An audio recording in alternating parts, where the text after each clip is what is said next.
Welcome to the Occupational Safety Leadership Podcast, episode number 263. And in today's short and sweet episode, I wanted just to talk a little bit about task competency and occupational safety. First off, I'm a person that can pass just about any test out there with zero hands-on ability, which makes me a little bit dangerous out there because I could sit through training, got 100%. Yeah, I think I'm pretty good at it. I think but that doesn't mean I'm competent.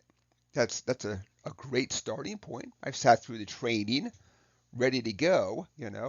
Uh, just kind of thinking out loud out there. I know that at a couple places I've worked, we've assigned new people to a mentor, and at different companies we call them different things.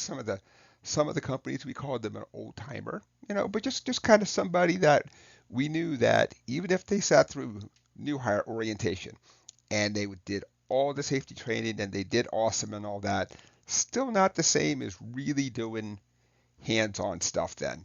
So another point is that I can really sit down and um, write excellent lockout tagouts and all that kind of good stuff then. So, but I depend on the operators to really help me and show me to really say, yes, we as a team, we have gone back, we found every source of energy out there. This is how we're going to isolate the energy, all that good stuff then.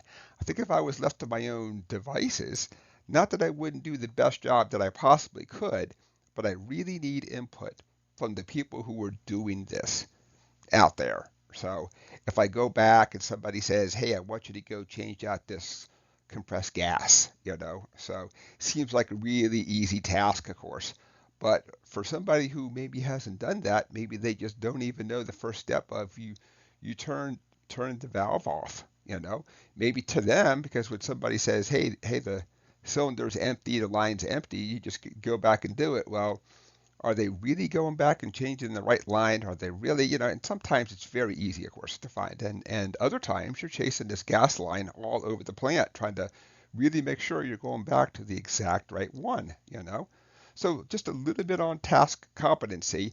I want folks to really, now this is just purely thought exercise, of course, because there's probably not going to be a 100% right or wrong way to do this, but let's all kind of think about how we get new people in.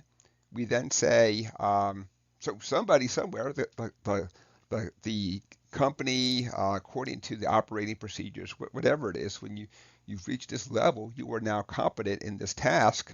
You can now go forward.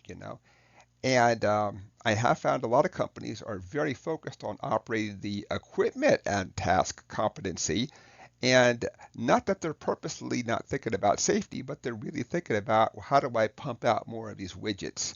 Or if they're making a valve, a hose, whatever the deal is out there. Um, and so not that safety is not part of it, but maybe that's more of a afterthought. Okay, the person knows how to operate it, awesome. But what do they do when they teach people, hey, if there's something wrong with it? This is how you get rid of let's call it a jam. This is how the equipment malfunctions. Like, what do you do next? So a lot of companies are really good at writing, hey, here's how you operate something in the ideal world, but they don't really go through the steps, what to do if it's not operating properly. So let's wrap up today's episode. So this was episode 263, very short and sweet, and we just kind of did a little thought exercise about task competency out there. Um, like, when do we say that a person has had enough safety training?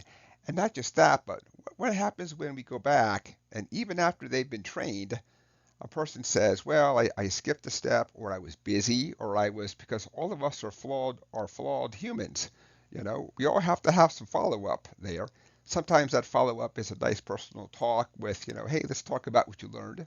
Let's talk about, how things are going a couple of days or a couple of months out, just to kind of help to reinforce what's going on out there. So let's wrap up today's episode. I'd like to thank everybody for joining me today. My name is Dr. David Ayers. Thank you and have a safe day.